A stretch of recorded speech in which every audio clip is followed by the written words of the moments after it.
Thank you Jesus. खुदाबंद की spirit जो लोग खा नहीं सकते,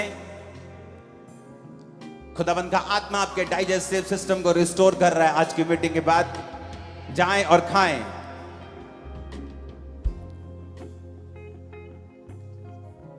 उस वचन को जो आपको प्रभु ने भेजा है उसको देने से पहले एक और चीज है जो मैं आपको बताना चाहता हूं।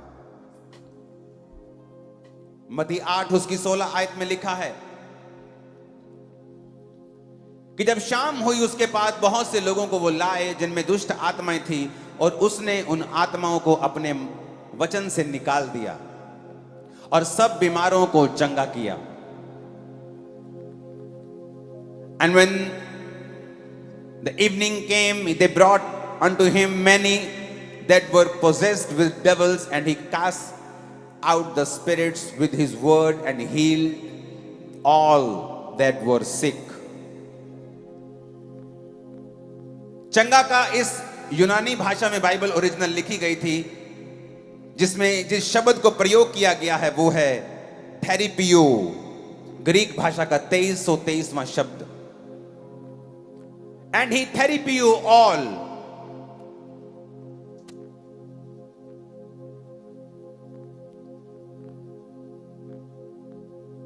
क्या ये स्क्रीन पे आ सकता है मेरी सामने की स्क्रीन के ऊपर?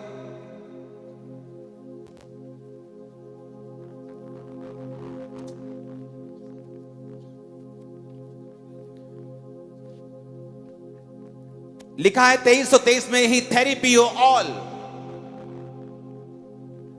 इसका मतलब पता क्या है? जो थेरेपी शब्द है वो इसी शब्द से निकला है। थेरेपी में होता है कि जब आप थेरेपी लेने जाते हैं तो डॉक्टर बोलता है अच्छा गर्दन को हिलाओ, अब ऐसे करो, अब टांग हिलाओ, अब हाथ हिलाओ, अब झुको, अब ऐसे ऐसे करो। थेरेपी वर्ड निकला है जीसस क्राइस्ट की हीलिंग से। He therapy you all that were sick.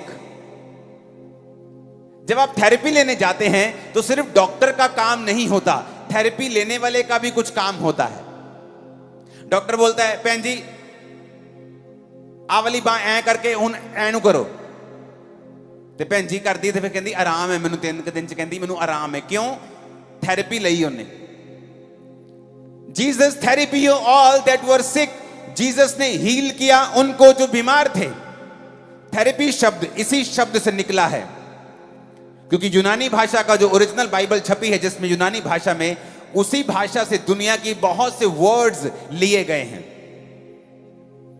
तो बाइबल कहती है कि जब जीसस ने उनको थेरेपियो किया, मतलब जब यीशु मसीह सूखे हाथ वाले व्यक्ति के पास गए तो जीसस ने कहा अपना हाथ बढ़ा, और लिखा जब सूखे हाथ वाला व्यक्ति अपना हाथ बढ़ाने लगा उसका हाथ सीधा हो गया।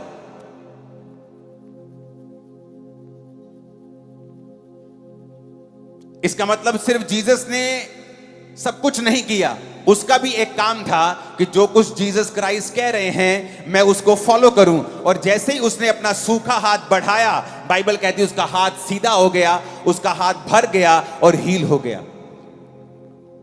आज जब आपके लिए प्रार्थना की जा रही है चंगाई के लिए, तो इस बात का ध्यान रखें जो पहले नहीं कर सकते थे आपको वो करना है, क्योंकि सब कुछ यीशु मसीह के ऊपर नहीं छोड़ना है। अगर आप देख नहीं सकते थे, वचन सुनने के दौरान ही अपने आप को चेक करें, परमेश्वर आपको आंखें देकर यहां से आज वापस भेजेगा। अगर आप सुन नहीं सकते, एक कान से बहरे हैं, 2 कान से बहरे हैं, आज मैं आपको यीशु मसीह की प्रेजेंस से बोल रहा हूं, जैसे ही आप ये वचन सुन रहे होंगे, चाहे आपको थोड़ा सुनाई दे रहा है या बिल्कुल सुनाई नहीं दे रहा, अगर आपको बिल्कुल सुनाई नहीं दे रहा है तो जो कोई आपके साथ आया है आपको इशारे से समझाए कि जब मैं वचन बता रहा हूं तो ये एक्सपेक्ट करे और कानों पे हाथ रख के सुनना शुरू करे। और आज वचन सुनते सुनते ही परमेश्वर की आत्मा मुझसे कह रही है बहरे चंगे हो जाएंगे और उनके कान खुल जाएंगे। लेकिन आपको भी थेरेपी का जो रूल है उसे फॉलो करना है। आप व्हील चेयर पे हैं और वचन सुन रहे हैं, और वचन सुनते सुनते आपको लग रहा है कि हाँ समथिंग इज हैपनिंग, कुछ मेरी बॉडी में हो रहा है। कुछ मेरी हड्डी में कुछ गर्माहट हो रही है। ए लड़के बैठ जा।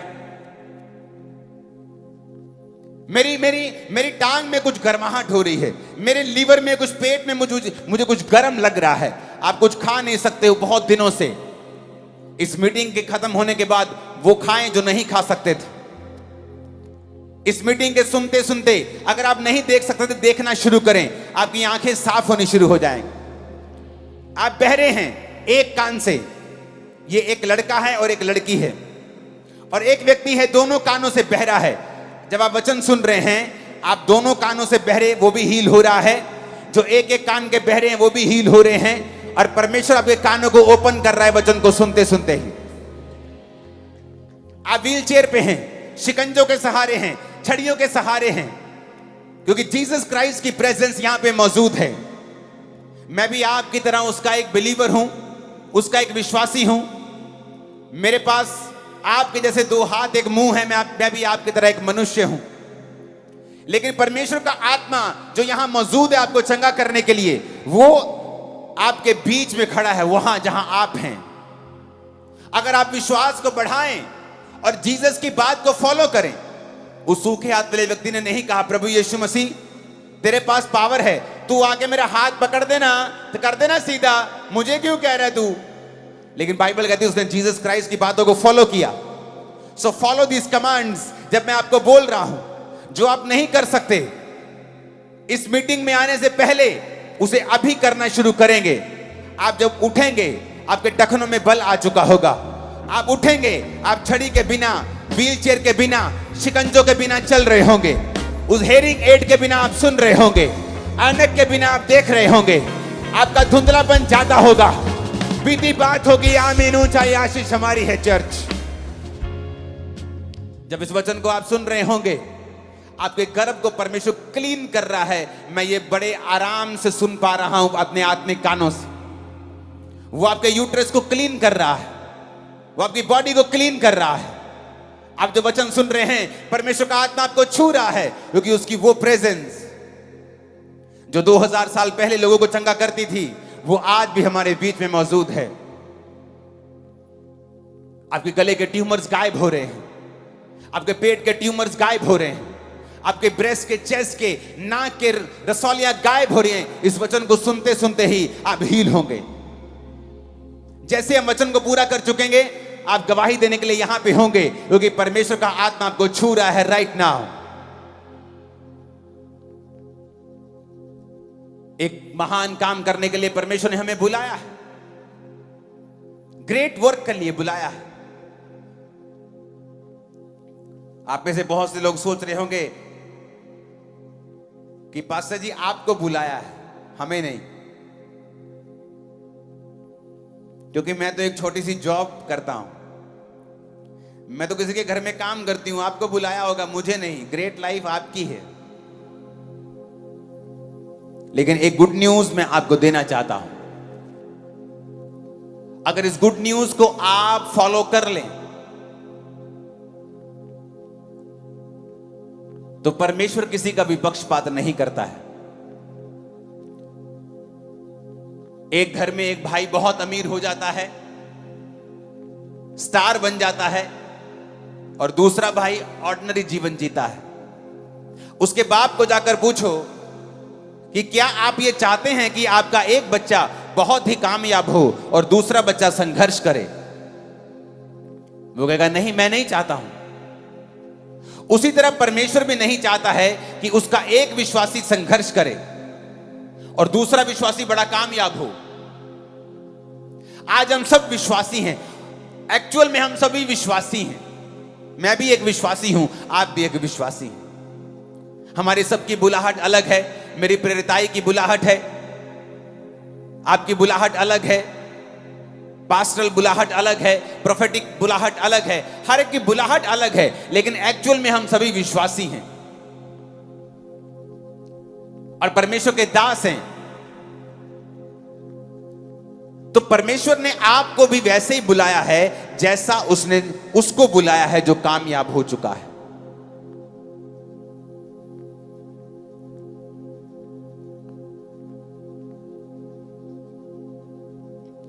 जिस तरह एक बाप नहीं चाहता उसका एक बेटा अत्यंत कामयाब हो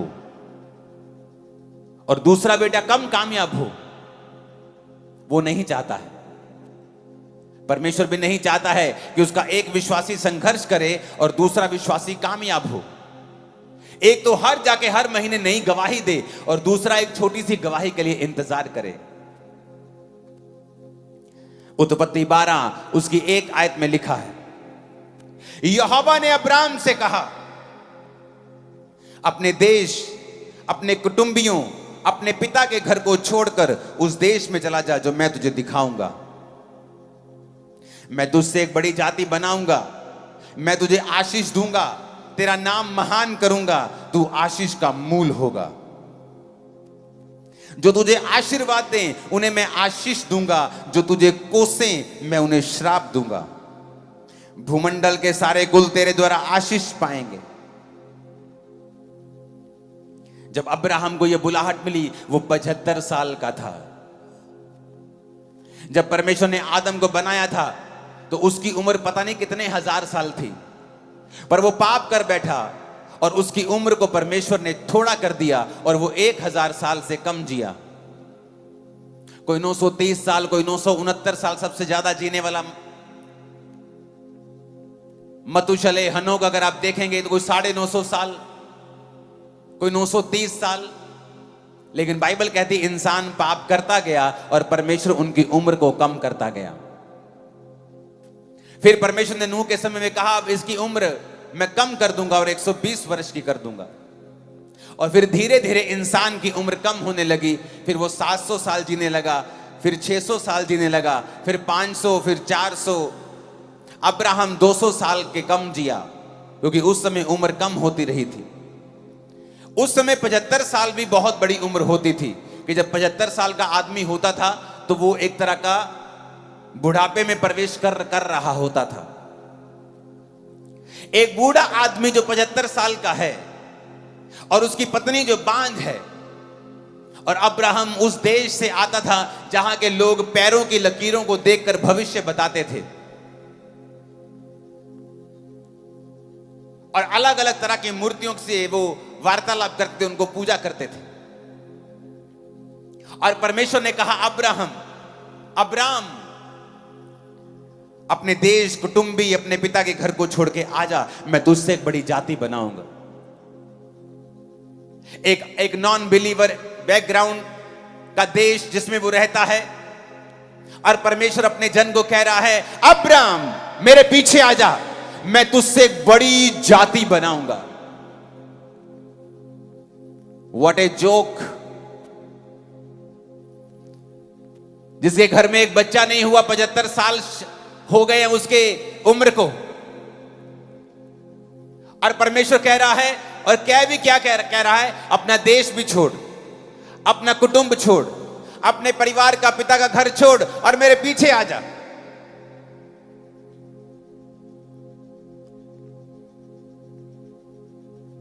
और मैं तुझसे एक बड़ी जाति बनाऊंगा।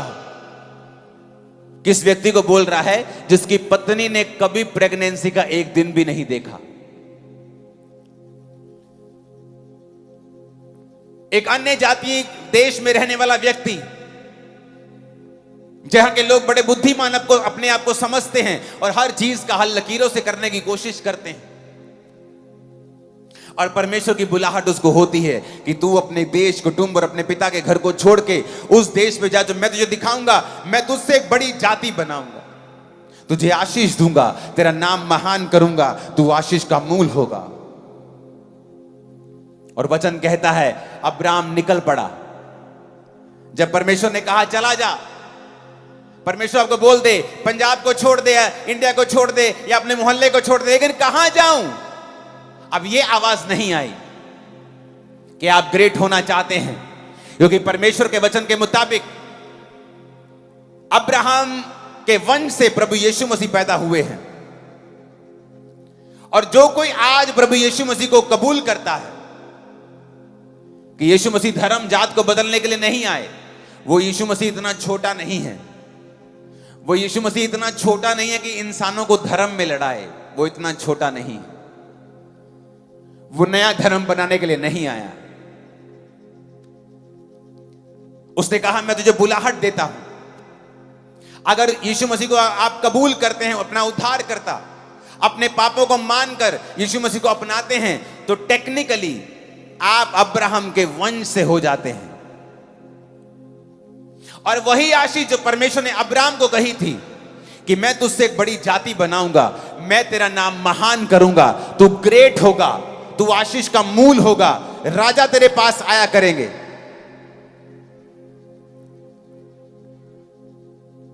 वो आपकी लाइफ में पूरा हो सकता है जो अब्राहम की लाइफ में हुआ।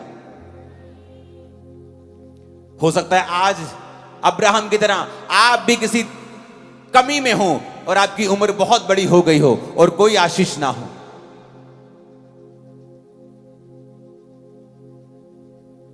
आपको ये बातें जोक लगे कि परमेश्वर मुझे इतना ग्रेट कर देगा कि पूरी दुनिया मेरी आशीष को जानेगी, आपको भी ये जोक लग सकता है, आपको भी ये इम्पॉसिबल लग सकता है। लेकिन मेरे परमेश्वर की एक हॉबी है इम्पॉसिबल टास्क को पॉसिबल करना। उसकी हॉबी है ये। आपकी हॉबी होती है ना गाना सुनना, म्यूजिक बजाना, स्विम करना। मेरे परमेश्वर की हॉबी है इम्पॉसिबल को पॉसिबल करना। और बाइबल कहती है उस अब्राहम जो तब तक अब्राहम नहीं बना, अब्राम था, उसने परमेश्वर की आवाज को सुना और चल पड़ा। जब परमेश्वर आपको एक विश्वासी होने के रूप में बुलाता है तो कई बार आपको नहीं मालूम होता कि मुझे क्या करना है। बस इतना मालूम होता है कि पास्टर ने कहा है कि गलत संगति नहीं करनी है, अब वचन पढ़ना है, अब परमेश्वर के घर आना है, बुरे दोस्तों को छोड़ देना है। लेकिन एग्जैक्टली मालूम नहीं मैं क्या करूं, कैसे जीऊं। अब्राहम को यह तो मालूम था कि अपने पिता के घर को छोड़ना है, लेकिन जाना कहां है? क्योंकि उसे मालूम था कि परमेश्वर ने अगर मुझसे कहा है तो वो मुझे लेकर जाएगा। जब आप एक विश्वासी बन जाते हैं और परमेश्वर आपको अपना विश्वासी जीवन जीने के लिए बुलाता है तो उसकी एक बुलाहट है कि वो आपको ग्रेट लाइफ देना चाहता है। ऐसी ग्रेट लाइफ जो आपके पूरे खानदान में किसी ने नहीं देखी होगी, आपके परिवार में किसी ने नहीं देखी होगी, आपके जीवन में किसी ने नहीं देखी होगी। आपने भी इतना नहीं सोचा होगा जैसा जीवन परमेश्वर आपको देना चाहता है। क्या आप उसको फॉलो करने के लिए तैयार हैं? अपने पिता के घर को छोड़ना मुश्किल है। वो कोई आम मजदूर नहीं था कि चलो जी अपना बिस्तरा ही उठाना है, चलो उठा के चलते हैं, दिहाड़ी इत्थे करनी उथे कर लांगे। वचन कहता है वो एक अमीर आदमी था। अमीर था तो बिजनेस भी होगा, बिजनेस था तो सेटअप भी होगा। अपने सारे सेटअप को उठाना और परमेश्वर के पीछे चलना और अपने देश को छोड़ना आसान नहीं था। जिस तरह जब आप एक विश्वासी बनते हैं आपको सताव का सामना करना पड़ता है, बड़ी चीजें आपको त्यागनी पड़ती हैं, बड़ी चीजें आपको छोड़नी पड़ती हैं। पर क्या आप ग्रेट बनना चाहते हैं? क्या आप चाहते हैं कि परमेश्वर आपकी लाइफ में काम करे? क्या आप चाहते हैं कि वो भी आपको इतना महान करे जैसा आपको बुलाया गया है अब्राहम की तरह महान होने के लिए? तो आपको उसकी आवाज सुननी पड़ेगी। अब्राहम बहस कर सकता था कि प्रभु तू ग्रेट कहीं भी बना सकता है, तू तो खुदा है, तेरे लिए क्या मुश्किल है, इसी देश में मुझे महान बना दो, नाले मेरी गवाही दे मैनू ऐसे देश लोगों को पता चले तो मेरी जिंदगी से काम किया। कई बार आप परमेश्वर से बहसते हैं, परमेश्वर मुझे दोस्तों को छोड़ने की जरूरत क्यों है? मैं क्यों रिश्तेदारों को छोड़ूं? जो मेरे लोग जो यीशु मसीह को नहीं मानते हैं, मुझे उनसे अलग मत कर। लेकिन परमेश्वर उसको ग्रेट नहीं बना सकता था। कई बार आप परमेश्वर की आवाज को सुन नहीं पाते हैं जब बहुत से नॉन बिलीवर्स दोस्त आपकी लाइफ में होते हैं। बहुत सी ऐसी चीजें जो बिब्लिकल नहीं हैं जब आपकी जिंदगी में होती हैं, परमेश्वर आपकी लाइफ में काम नहीं कर पाते हैं।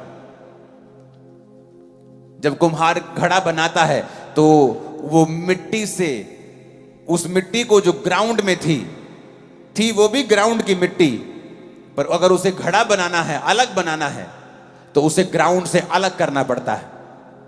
उसमें से वट्टे निकालने पड़ते हैं, अशुद्धियां निकालनी पड़ती हैं, घास फूस निकालना पड़ता है।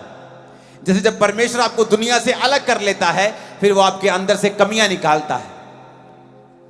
बेटा ये नहीं करना, ये नहीं करना, नशा नहीं करना है, ये नहीं खाना, ये नहीं पीना, वहां नहीं जाना।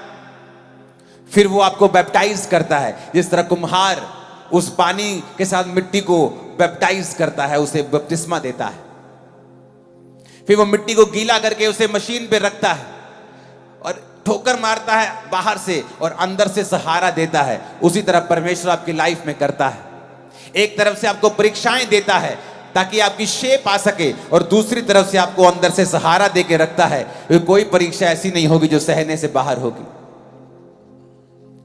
फिर होता है, घड़ा बन के तैयार होता है, फिर आग की भट्टी में जाता है, परीक्षाओं में जाता है, फिर तैयार होता है बन के, और उस ग्राउंड की मिट्टी से अलग होता है, सुंदर होता है, बिल्कुल पूरी तरह से अलग होकर मालिक के मुंह में लगता है, काम आता है। आप ग्राउंड की मिट्टी को मुंह में नहीं रख सकते, लेकिन अपने घड़े को मुंह से लगाते हो। क्यों? क्योंकि वो तैयार हो चुका है। उसी तरह से जब आप परमेश्वर के हाथों में आते हैं, वो आपको तैयार करता है। तैयार होने के लिए आपको ग्राउंड की मिट्टी से अलग होना पड़ेगा।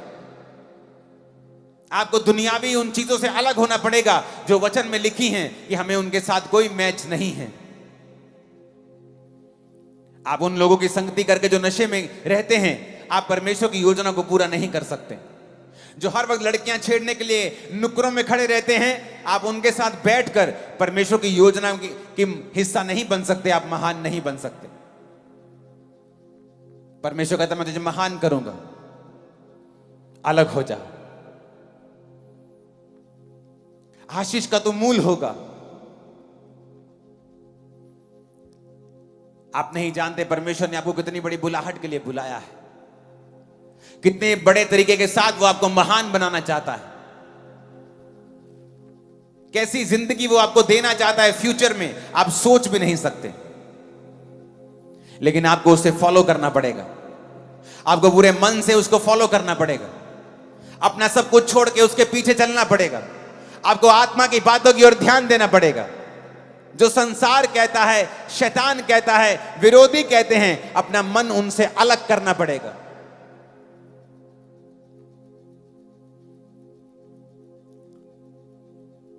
जिन लोगों में वो रहता था वो बुद्धिमान लोग थे, बड़े तरह की बुद्धि लगाते थे, लेकिन परमेश्वर ने कहा तुझे उनसे अलग होना पड़ेगा। बाइबल कहती है अब्राहम के साथ लूत भी चला। अब्राहम लूत को लेके गया, अपने भाई के बेटे को साथ ले गया, लेकिन परमेश्वर ने उसे साथ ले जाने के लिए नहीं बोला था। कई बार आप गलत स्टेप लेते हैं और परमेश्वर को कुछ नहीं कहता, और धीरे धीरे आपको खुद प्रैक्टिकली मालूम होता है कि you took A wrong step, आपने गलत स्टेप ले लिया है। फिर उन दोनों में झगड़ा होने लगा उनके चरवाहों में, तो अब्राहम ने लूत को अलग किया। जैसे ही लूत को अलग किया, परमेश्वर ने कहा अब्राहम आई लव यू, चारों ओर देख अपने आसपास की भूमि को, जो तू देख रहा है मैं तुझे और तेरे वंश को दे दूंगा। आपको लगता है कई बार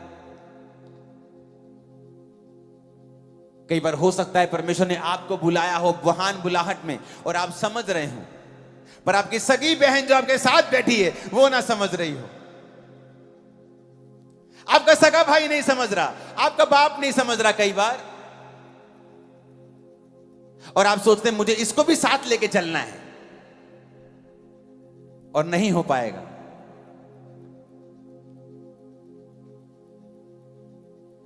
जब लूत अलग हुआ, परमेश्वर ने कहा देख अब ये सारी जमीन जो तू देख रहा है मैं तुझे और तेरे वंश को दे दूंगा।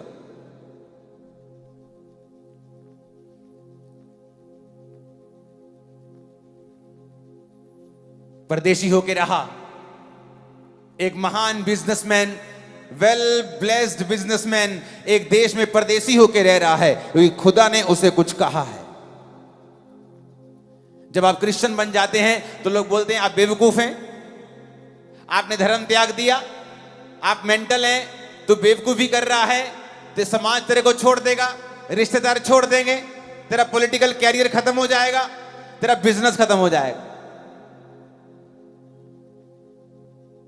और वचन कहता है जो तू मेरे लिए खोएगा मैं 100 गुना वापिस करूंगा।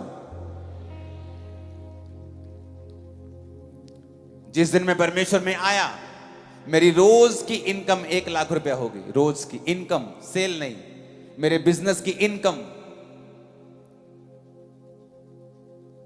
और मैं भी प्रभु से कह सकता था कि मुझे इतना पैसा मैं कमाता हूं। मैं उस समय विश्वासी था कि मुझे बिलीवर रहने दे प्रभु, मैं चर्चिस में जाया करूंगा, फाइनेंशियली हेल्प किया करूंगा लोगों की। तब फॉरेन में लोग 1 लाख रुपए तब महीना कमाते थे, फॉरेन के लोग। तब तनख्वाहें 1 लाख के करीब अमाउंट की होती 2004 में। और मैं इंडिया में रह के कमाता था रोज, जो लोग महीने में फॉरेन में कमाते थे।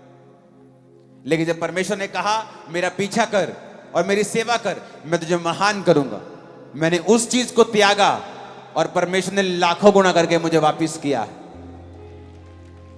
अब उसके किंगडम के लिए मैं कर रहा हूं, वो बात अलग है, क्योंकि मुझे अब पैसे की पर्सनल भूख नहीं। अब उसके राज्य को फैलाने के लिए मैं कर रहा हूं, वो बात अलग है। लेकिन परमेश्वर ने मुझे बढ़ाया है, क्योंकि मैंने वो समय पर फैसले लिए हैं जो मुझे लेने चाहिए थे, जिनमें लोग 10 साल लगा देते, 5 साल लगा देते सोचने के लिए, और ये साबित करते हैं कि परमेश्वर तू छोटा है, मेरी बुद्धि तुझसे भी बड़ी है, मैं सोच के देखूंगा, कैलकुलेट करूंगा दिमाग में मुझे क्या करना चाहिए। शेम, ये शेम है, ये शर्म की बात है, क्योंकि परमेश्वर आपको जानता है, वो आपका फ्यूचर देख सकता है, वो जानता है आपको कहां लेके जाना है और कैसे लेके जाना है। उसके तरीके दुनिया के तरीकों से अलग हैं।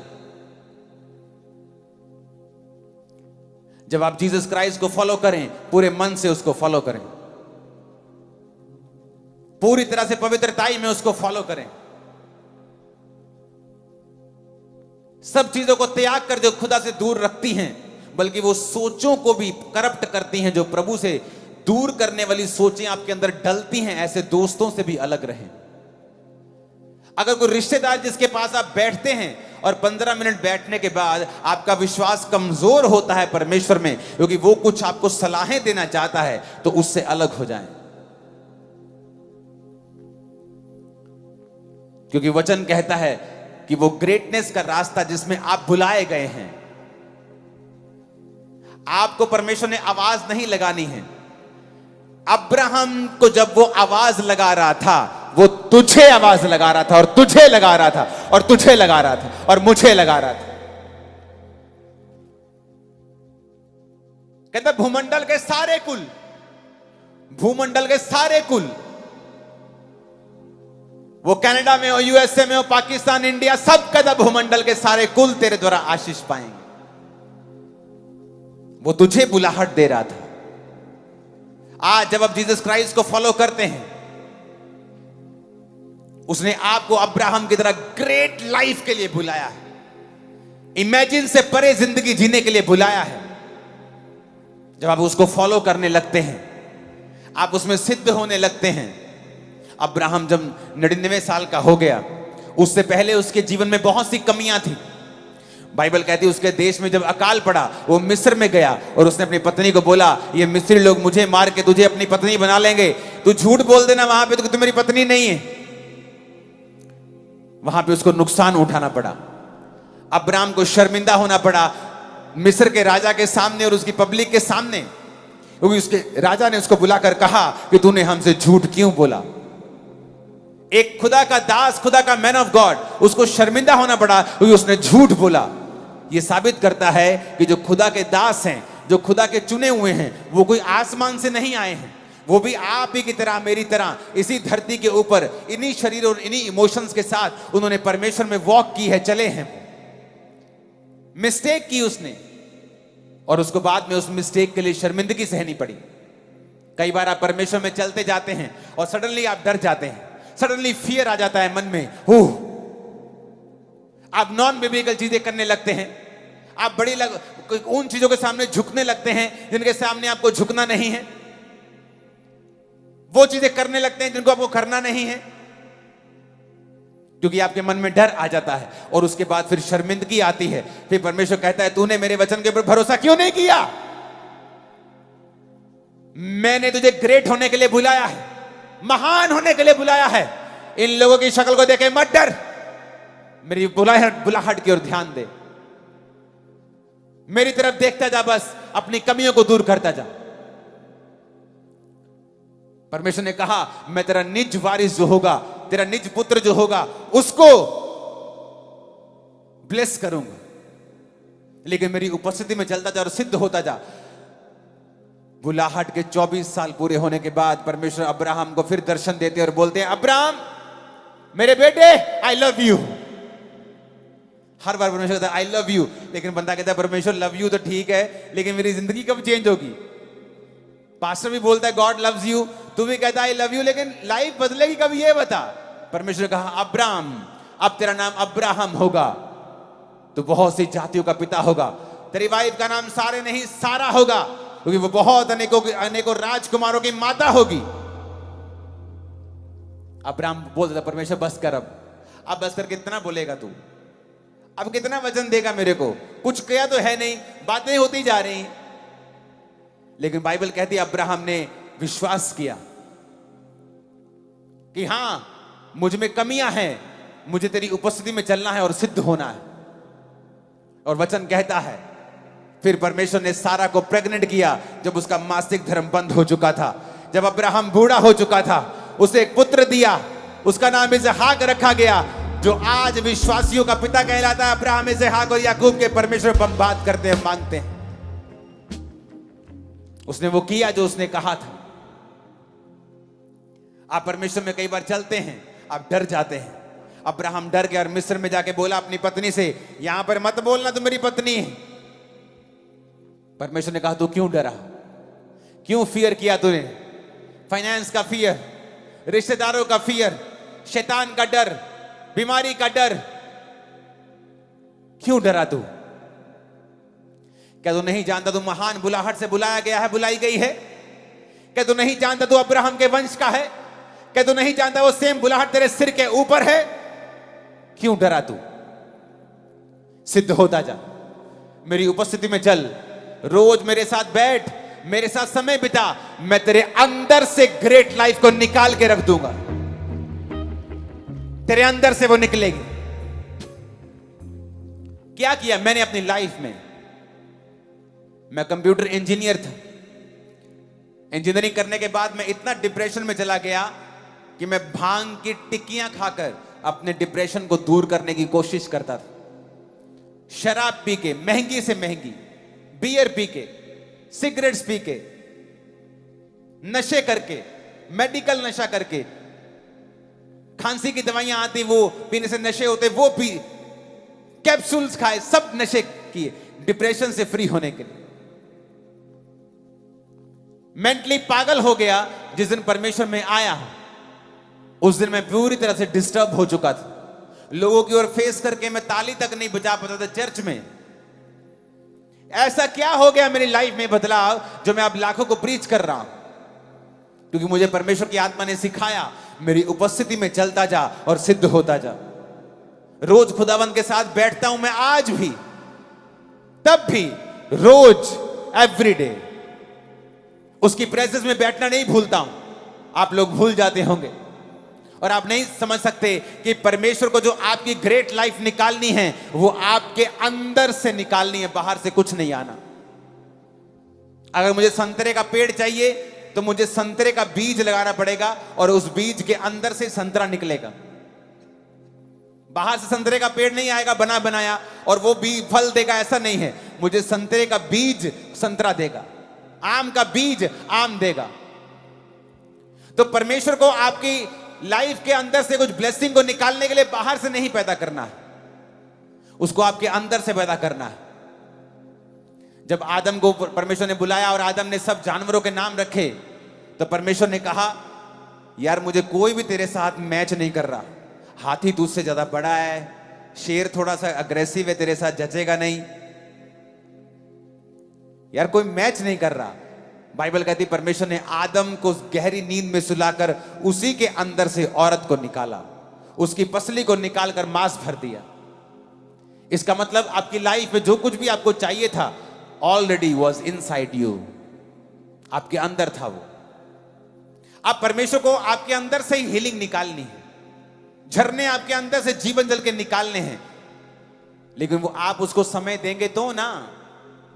समय तो टीवी पे जा रहा है, प्रोग्राम्स देखने हैं, इंटरनेट चलाना है, कौन क्या कमेंट कर रहा है, किसने कितने लाइक छोड़े हैं, मुझे तो वो चेक करना है किसने कौन सा सूट डाला है, स्क्रॉलिंग करनी है 1 घंटा। वो तेरे अंदर से ले रही है, डाल कुछ नहीं रही। The most stressed time of history of Mankind, जब से दुनिया बनी है, आज इस दुनिया में सबसे ज्यादा लोग मेंटली डिप्रेस्ड हैं। Its peak high because of social media, क्योंकि आपको हर वक्त आप कनेक्टेड हैं पूरी वर्ल्ड से, एवरी टाइम। पहले क्या था, आप हैं, आप टीवी पे आए, किसी ने गाली दी, टीवी पे दी, आपको सुनी नहीं। अब तो लोग कमेंट में आके आपको गाली निकालेंगे, आप देखेंगे, आप डिप्रेस हो जाएंगे। इसलिए मैं और मेरी वाइफ हम सोशल मीडिया पे नहीं है, हमारे प्रोग्राम सोशल मीडिया पे हैं, हम नहीं हैं। हम 24 घंटे आपको सोशल मीडिया पे दिखेंगे, लेकिन हम हैं नहीं सोशल मीडिया पे। मुझे नहीं देखना कौन क्या कहता है, मुझे ये देखना है खुदा मेरे बारे में क्या कहता है। आज दुनिया को स्ट्रेस है क्योंकि हर टाइम आप कनेक्टेड हैं। वो क्या कह रहे हैं, उसने लाइक मारा कि नहीं मारा, उसने मेरा स्टेटस देखा कि नहीं देखा, उसने देखा कि उसने मेरे को दिल भेजा कि नहीं भेजा। Every time you are stressed. लेकिन जैसे ही आप परमेश्वर की प्रेजेंस में बैठते हैं और आप समझ जाते हैं कि मेरे अंदर से परमेश्वर ने कहा था कि मैं जीवन जल के झरनों को बहा दूंगा, आओ उसकी प्रेजेंस में बैठें और खुदा से कहें, मुझे बना परमेश्वर ग्रेट जो तूने कहा था। एवरी डे 21 साल से मैं रोज कर रहा हूं, 21 years रोज खुदाबंद के प्रेजेंस में बैठता हूं। मुझे पता है मेरी महानता बाहर से नहीं आएगी, बाहर के सोर्स से नहीं आएगी। इतना बड़ा चर्च परमेश्वर ने खड़ा किया। इस संडे 25,000 चेयर थी चर्च में, और तब भी लोग सारे नीचे, ऐसा लगता है कि 80% लोग नीचे बैठे। कारण प्रेजेंस में बैठना रोज। उसने कहा मैं तुझे ग्रेट करूंगा। अगर तू पास्टर है, you will be a great pastor. तू अपोस्टल है, you will be a great apostle. तू डॉक्टर है, तू इंजीनियर है, तू बिजनेसमैन है, you will be a great businessman and a great believer too. तू महान विश्वासी और महान काम करेगा। लेकिन उस महानता को निकालने के लिए मुझे रोज उसके पास बैठना पड़ेगा। फोन त्याग के, टीवी त्याग के उसके पास बैठना पड़ेगा कि परमेश्वर, ये भुलाहट मेरी थी और आप लेट कर रहे हैं उसको। आपने घर में फोन लाए, सिम लाए, और आपने फोन रख दिया और सिम रख दिया। आपने ना फोन ऑन किया ना सिम ऑन किया। आपकी बात नहीं होगी किसी से। वही हाल लोगों का है, अपनी बुलाहट को साइड पे रखा हुआ है और टीवी ऑन किया हुआ है। कई घरों में तो उनकी ड्योढ़ी में, लॉबी में 20 आवर टीवी चलता है, 10 घंटे टीवी चलता है रोज। कभी कोई मोहल्लों में टीवी, कोई ना कोई खड़े रहे टीवी के आगे, कोई बच्चा खड़ा है, कभी भाभी खड़ी है, कभी पुआ खड़ी है, कभी दादी खड़े। अच्छा उनकी है, अच्छा एक सूट पे मेहर मार गया एवरी टाइम। और आप भूल गए कि आप क्रिश्चियन हैं, आपको परमेश्वर की प्रेजेंस में बैठना है। परमेश्वर आपके अंदर से ग्रेट लाइफ को निकाल देंगे। फिर वो लाइफ जो परमेश्वर आपको देना चाहता है, आप जीना शुरू करेंगे। आपको फॉर्मूला समझ आ जाएगा। ओके, ये फॉर्मूला है। परमेश्वर की प्रेजेंस में रोज बैठना है, प्रार्थना करनी है, अलगताई में रहना है, पवित्रताई में रहना है, और मुझे परमेश्वर के संग चलना है और अपनी कमियों को निकालते रहना है रोज रोज। आप 90% जो प्रेयर्स करते हैं अभी, आप बंद कर देंगे करनी, क्योंकि वो पूरी होना शुरू हो जाएंगे। 90%, क्योंकि आप विश कर रहे हैं, पिता ऐसा हो जाए, प्रभु ऐसा हो। आप प्रेयर नहीं कर रहे हैं, आप समय नहीं बिता रहे हैं, परमेश्वर के संग नहीं हैं। क्योंकि उसने आपको ग्रेट बुलाहट दी।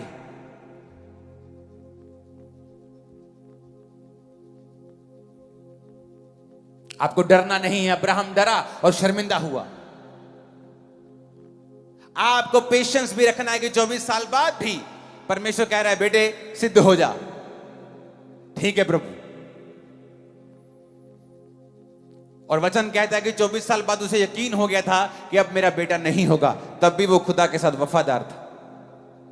आपको 2 साल पता लग जाएगा आपको हीलिंग नहीं होगी, आप चर्च जाना बंद कर देते हैं, आप फास्टिंग बंद कर देते हैं। लेकिन अब्राहम को मालूम था कि अब नहीं होगा। उसने प्रभु से कहा भी कि इश्माइल तेरी दृष्टि में बना रहे, जो कि एक दासी का बेटा था जो उससे हुआ था, क्योंकि उसे मालूम था कि अब नहीं होगा। पर फिर भी वो खुदा के साथ वफादार था। वफादारी इज नॉट एवरीबॉडी गेम। सब वफादार नहीं रह पाते हैं। अब वफादार है हीलिंग से, डिलीवरेंस से, बरकतों से। जब ये नहीं आती फिर अब वफादार नहीं। अलीशिबा बांझ थी, बुढ़ापे तक कोई बेटा नहीं, बच्चा नहीं था। उसका पति तभी भी उस लाइन में खड़ा था जहां चिट्ठी डलनी थी कि कौन आज परमेश्वर के घर में जाके सारे रीति रिवाज करेगा। बिना आशीष के वो वहां खड़ा था। वो सोचता मुझे क्या जरूरत है यहां खड़े होने की, सेवा करने की। मेरे घर में कौन सा परमेश्वर ने बच्चा दिया है। मुझे, मैं जाऊंगा चर्च में शर्मिंदा होऊंगा, लोग पूछेंगे हाँ जी आपकी उम्र जी 80 साल 90 साल हो गई, अभी तक नहीं हुआ ना, फिर चलो कोई गल नहीं यार, लोग मुझसे बात करेंगे, मैंने जाना नहीं परमेश्वर के घर में। पर वचन कहता वो वहां मौजूद था। वो चंगा करे ना करे वो आपका परमेश्वर है, ब्लेस करे ना करे वो आपका और मेरा परमेश्वर है। आमीन ऊंचे वाला चाहिए चर्च। वफादार था अब्राहम। ग्रेट बनना है तो सब कुछ छोड़ के उसके पीछे हो जाओ। ग्रेट बनना है, उसने तुम्हें भिखारियों वाली लाइफ नहीं दी। रोने के लिए नहीं बुलाया तुमको, डिप्रेस होने के लिए अपने पास नहीं बुलाया, संघर्ष करने के लिए बिल्कुल नहीं बुलाया उसने तुम्हें अपने पास। अगर तुम्हें ब्लेसिंग लेनी है तो तुम्हें एक काम करना पड़ेगा, सब कुछ छोड़ के खुदा के पीछे होना पड़ेगा। अपनी बुद्धि का त्याग करके परमेश्वर की बुद्धि को अपनाना पड़ेगा। अपना दिमाग, अपनी सेंसेस घर पे रखे, आपको परमेश्वर के वचन के पीछे चलना पड़ेगा। कुछ समय तक आप नॉनसेंस लग सकते हैं, फिर आपको डरना नहीं, जिस तरह अब्राहम डरा और फिर शर्मिंदा हुआ। फिर आपको सिद्ध होना है, जिस तरह वो रोज परमेश्वर की उपस्थिति में प्रभु ने कहा चल और सिद्ध होता जा। रोज उसकी हुजूरी में बैठना है, रोज प्रार्थना करनी है, रोज बाइबल पढ़नी है, हर हफ्ते रोजा रखना है, वफादार रहना है। उस संगति का हिस्सा नहीं बनना है जहां पास्टरों की खिलाफत होती है। कोई पास्टर हो छोटा या बड़ा, परमेश्वर के राज्य में वो छोटा बड़ा गैदरिंग से नहीं होता है। हर दास खुदाबंद का आदर के योग्य है। जहां कोई भी दास हो उसके खिलाफ बातें हों। यहां तो कुछ ऐसे मूर्ख भी हैं जो पुलपट से दासों की खिलाफत कर जाते हैं, अपने आप को दास कहते हुए भी। एक असली दास ये काम नहीं करता है, क्योंकि उसे पता है वो अब्राहम के वंश का है। अगर तुम अब्राहम के वंश को कोसोगे तो बाइबल कहती है तुम पर श्राप आएंगे। अब्राहम ने गलती की और उसने डर के झूठ बोला। तुमको उसका न्याय करने के लिए नहीं बोला, परमेश्वर उसका न्याय अपने आप कर देगा। वो अब्राहम को अपने आप सीधा कर देगा, लेकिन तुमको उसका न्याय करने के लिए नहीं बोला।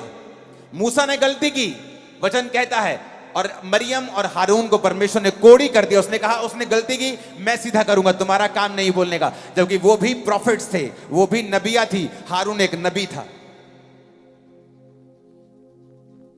क्योंकि विश्वासियों का हमारा काम नहीं है एक दूसरे की खिलाफत करना, हमारा काम है अपनी बुलाहट की ओर ध्यान देना। मूर्ख लोगों का काम होता है कि दूसरे की थाली में क्या है, अपनी थाली बेहतर कर। मूर्ख अपनी थाली, अपने आप को बेहतर कर, दूसरों पर ध्यान देना बंद कर दे। अपने आप को बेहतर कर, अपनी बुलाहट पे ध्यान दे। परमेश्वर ने तुम्हें ग्रेट होने के लिए बुलाया है, एक ऑर्डिनरी लाइफ के लिए नहीं बुलाया है।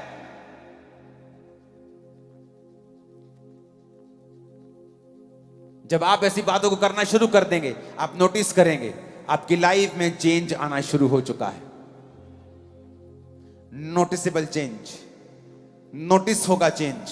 आपको मालूम होगा कि फाइनेंस में, मेरे बिजनेस में, मेरी जॉब में कुछ फर्क है, मेरी फैमिली में फर्क है, मेरे माइंड में, मेरी स्पिरिट में फर्क है। वो फर्क नहीं है, वो शुरुआत है। वो मुट्ठी भर बादल है, जल्दी काली घटाओं में बदल जाएगा इन जीसस ने। आमीन। साथ चाहिए और बड़े चाहिए चर्च।